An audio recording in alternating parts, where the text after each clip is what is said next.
வணக்கம். தமிழ் ஃபுட் கார்னரில் இன்றைக்கி உருளைக்கிழங்கு மசியல் பண்ண போகிறோம். இந்த மசியல் நல்ல வாசனையாக சூப்பரான டேஸ்ட்டில் இருக்கும். சூடான சாதத்தில் போட்டு பிசைஞ்சு சாப்பிட்றதுக்கு நல்லாயிருக்கும். தோசை, சப்பாத்தி, பூரி இதுக்கெல்லாம் தொட்டு சாப்பிட்றதுக்கும் ரொம்ப ரொம்ப நல்லாயிருக்கும். இப்போ இந்த டேஸ்டான உருளைக்கிழங்கு மசியலை எப்படி பண்ணுறதுன்னு பார்க்கலாம். 1/4 கிலோ உருளைக்கிழங்கை குக்கரில் 5 விசில் விட்டு வேக வச்சு தோல் உரித்து எடுத்து வச்சுருக்கேன். இப்போ இந்த உருளைக்கிழங்கை மசிக்கணும். நல்லா சாஃப்டாக வேக வச்சாதான் மசிக்க முடியும். உருளைக்கிழங்கை கட் பண்ணிவிட்டு மசிச்சுக்கலாம்.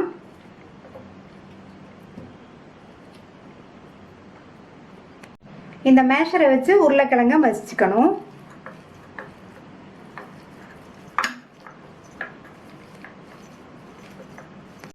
உருளைக்கிழங்கு மசிச்சாச்சு. இது இருக்கட்டும். ஸ்டவ்வில் ஒரு பேன் போட்டு சூடாயிடுச்சு. அதில் 2 டேபிள் ஸ்பூன் எண்ணெய் சேர்த்துருக்கேன். எண்ணெய் சூடானதும் அதில் 1/2 டீஸ்பூன் சீரகத்தை சேர்த்துட்டு இந்த சீரகத்தை நல்லா பொரிய விட்டுறணும். ஒரு மீடியம் சைஸ் வெங்காயத்தை இந்த மாதிரி மெல்லிஸாக ஸ்லைஸ் பண்ணி வச்சுருக்கேன். இந்த வெங்காயத்தை சேர்த்து ஒரு 30 செகண்ட்ஸ் போல் வதக்கிக்கணும். 1 இன்ச் அளவுள்ள இஞ்சியை தோல் சீவிட்டு பொடியாக கட் பண்ணி வச்சுருக்கேன். அந்த இஞ்சியை சேர்த்துட்டு பொடியாக கட் பண்ண 7-8 பூண்டு அதையும் சேர்த்து வதக்கிக்கணும். இஞ்சி பூண்டோட இந்த வெங்காயம் நல்லா கலர் மாறி வர அளவுக்கு வதக்கிக்கணும்.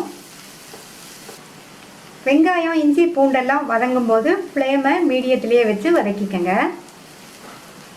ஒரு பெரிய பச்சை மிளகாவை பொடியாக கட் பண்ணி வச்சுருக்கேன். அந்த பச்சை மிளகாவையும் சேர்த்து லைட்டாக வதக்கி விட்டுட்டு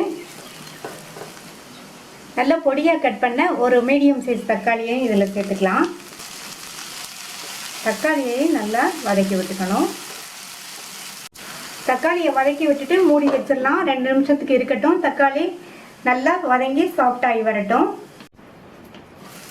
அடுத்து இது கூட 1/4 டீஸ்பூன் மஞ்சள் தூள், 1 டீஸ்பூன் தனி மிளகாத்தூளை சேர்த்துட்டு இந்த மிளகாத்தூளோட பச்சை வாசனை போகிற அளவுக்கு 1 நிமிஷத்துக்கு இருக்கட்டும். இந்த மாதிரி வதக்கி விட்டுக்கணும். இப்போ நம்ம சேர்த்த மிளகாத்தூளோட பச்சை வாசனை எல்லாம் போயிடுச்சு. மேஷ் பண்ணி வச்ச உருளைக்கிழங்கு இதில் சேர்த்துட்டு இது கூட 1/2 டீஸ்பூன் கரம் மசாலா தூள் சேர்த்துக்கிறேன். உங்களுக்கு வாசம் பிடிக்கும்னா இன்னும் கொஞ்சம் கூட சேர்த்துக்கங்க. இதுக்கு தேவையான அளவு உப்பு சேர்த்துக்கலாம்.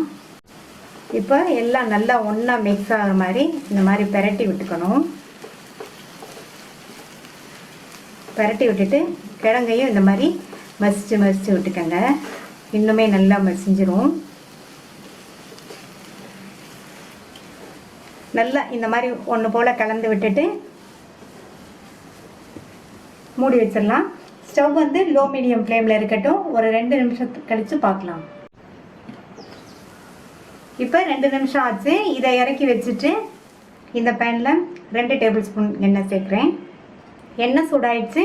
அதில் 1 டீஸ்பூன் கடுகு பொரிஞ்சதும் 1/2 டீஸ்பூன் சீரகம், இதில் வாசனைக்கு 2 பிரிஞ்சி இலை, 2 காஞ்ச மிளகாவையும் சேர்த்துக்கலாம்.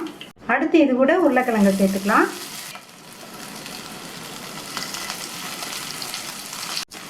உருளைக்கிழங்கு சேர்த்துட்டு நல்லா இந்த தாளிப்புல இதை வதக்கி விட்டுக்கணும்.